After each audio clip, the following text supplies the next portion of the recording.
Hello বন্ধুরা, তোমরা সবাই কেমন আছো? আশা করি সকলেই খুব ভালো আছো আর আমিও ভীষণ ভালো আছি। তোমাদের আরেকবার পূজাস কিচেনে সকলকে স্বাগত।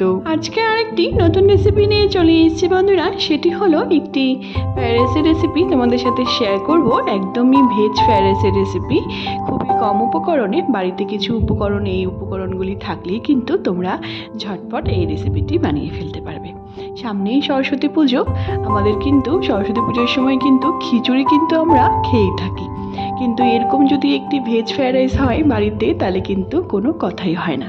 তাহলে চলো, রেসিপির সমস্ত উপকরণগুলি আমি আমার ডেসক্রিপশন বক্সে দিয়ে দেবো, তোমরা সবাই দেখে নেবে। খুবই সিম্পলভাবে তোমাদের সাথে রেসিপিটি আজকে শেয়ার করব। সবার প্রথমে আমি বেশ কিছুটা চাল নিয়ে নিয়েছি। এখানে আমি বাসমতি চালেই করছি, তোমরা চাইলে পরে কিন্তু বিরিয়ানি চালও করতে পারো। খুব ভালো মতো করে ধুয়ে ভিজিয়ে রেখে দিয়েছি। তারপরে এখানে বিনস, গাজর, ক্যাপসিকাম, মটরশুঁটি, কাঁচা লঙ্কা সব কিছু কিন্তু আমি কেটে নিয়েছি, পরিমাণ মতো করে কেটে নিয়েছি। তোমরা তোমাদের চালের পরিমাণটি বুঝে সবজিগুলি কেটে নেবে। সবার প্রথমে আমি বেশ কিছুটা জল বসিয়ে দিয়েছি একটি কড়াইয়ের মধ্যে। তারপর দিচ্ছি বেশ কিছুটা নুন আর দেব ভিনিগার। এই ভিনিগারটি আর নুনটি দিয়ে যদি চালটি সিদ্ধ করা হয় তাহলে কিন্তু বন্ধুরা চালটি কিন্তু খুবই ঝরঝরা হয় আর একটার সাথে একটা কিন্তু একদমই লেগে যায় না। তারপর বেশ কিছুক্ষণ ধরে নাড়াচাড়া করে যখন দেবো একটুখানি গরম হয়ে এসছে জলটি, তখন আমরা যে চালটি ধুয়ে ভিজিয়ে রেখে দিয়েছিলাম সেটিকে আমি দিয়ে দিচ্ছি। এটিকে আমরা কিন্তু পুরো সিদ্ধ করব না, আমরা 70 থেকে 80% মতো আমি চালটিকে কিন্তু সিদ্ধ করে নিচ্ছি। তারপর তোমরা নেক্সট স্টেপ দেখো। আমরা কিন্তু ভাতটিকে কিন্তু বেশি সিদ্ধ করব না, আমরা কিন্তু 70 থেকে 80% মতো আমি কিন্তু এটিকে সিদ্ধ করে নেব। বেশি সিদ্ধ করলে পরে বন্ধুরা অনেক সময় কি হয়, ফ্রাইড রাইস করলে পরে কিন্তু চালগুলি, ভাতগুলি কিন্তু ভেঙে যায় আর খেতে কিন্তু একদমই ভালো লাগে না, একটার সাথে একটা কিন্তু লেগে যায়। তোমরা দেখতে থাকো, তোমাদের আমি একটার পর একটা স্টেপ দেখাচ্ছি যে কী করে ঝরঝরে খুব সুন্দর আমাদের ফ্রাইড রাইসটি তৈরি হয়ে যাবে। তোমরা যদি আমার এই রেসিপির প্রত্যেকটা টিপস ফলো করে এরকম করে যদি ফ্রাইড রাইস বানাও বন্ধুরা, তাহলে কিন্তু খুবই সুন্দর ঝরঝরে ফ্রাইড রাইস কিন্তু বাড়িতেই তৈরি হয়ে যাবে। দেখো, আমাদের ভাতটি কিন্তু খুব সুন্দর করে আমি সিদ্ধ করে নিয়েছি। 70 থেকে 80% আমাদের ভাতটি সিদ্ধ হয়ে গেছে। এবার আমি একটি ছাঁকনির সাহায্যে জলটিকে ঝরিয়ে আমি একটি থালে ট্রান্সফার করে নিচ্ছি। খুব সুন্দর করে এটিকে কিন্তু আমরা ঠান্ডা করে নেব, তারপর আমরা ফ্রাইড রাইসটি তৈরি করব। যে কোনো পূজা পার্বণের দিনই যখন আমাদের একঘেয়েমি খিচুড়ি খেতে ভালো লাগবে না, বা সেদিন যদি কোনো রকম কোনো গেস্ট আসে, তাদেরও যদি তোমরা এরকম করে ঘরেই এরকম করে চাল দিয়ে ফ্রাইড রাইস করে খাওয়াও, ঘরে কিছু সামান্য উপকরণ থাকলেই, তাহলে কিন্তু তারা খুবই খুশি হয়ে যাবে আর খেতেও কিন্তু দুর্দান্ত লাগবে। দেখো, আমাদের চালগুলি কিন্তু, ভাতগুলি আমি সবগুলিকে এখানে ট্রান্সফার করে নিয়েছি একটি থালের মধ্যে। আমি এটা ঠান্ডা করে নেব।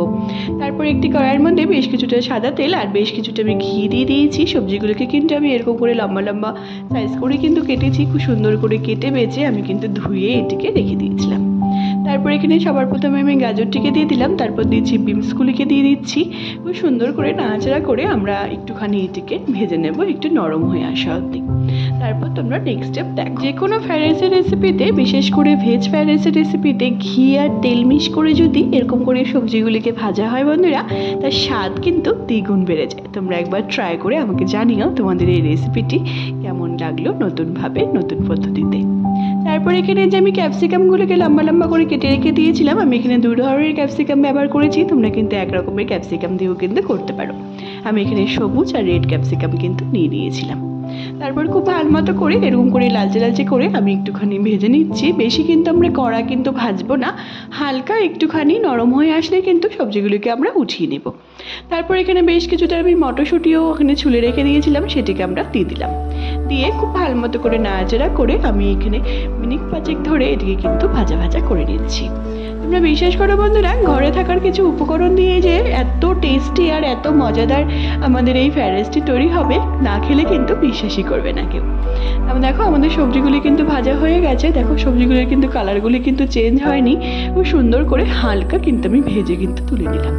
তারপরে ওই তেলেই আবার বেশ কিছুটা আমি গাওয়া ঘি দিয়ে দিচ্ছি। খুব সুন্দর করে যখন গরম হয়ে আসবে এটি, তখন আমি কিছু ফোড়ন দিয়ে নেব। সবার প্রথমে নিচ্ছি বেশ কিছুটা আমি ছোট এলাচ এরকম করে ফাটিয়ে কিন্তু দিয়ে দিব।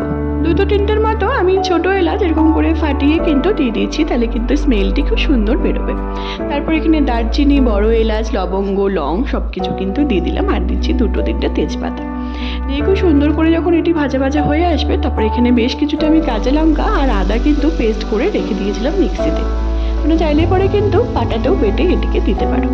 খুব সুন্দর করে নাড়াচাড়া করে যখন দেবো কাঁচা গন্ধটি চলে গেছে, তারপর যে আমরা ভাতগুলিকে উঠিয়ে রেখে দিয়েছিলাম জলটি ঝরিয়ে, সেটিকে আমি দিয়ে দিচ্ছি। দিয়ে খুব সুন্দর করে এটিকে কিন্তু নাড়াচাড়া করে নেব। তোমাদের সাথে আজকে একদমই সিম্পলভাবে নতুন পদ্ধতিতে রেসিপিটি আজকে শেয়ার করেছি। তোমরা একবার ট্রাই করে আমাকে জানিও বন্ধুরা, তোমাদের এই নতুনভাবে নতুন পদ্ধতিতে ভেজিটেবল ফ্রাইড রাইসের রেসিপিটি কেমন লাগলো।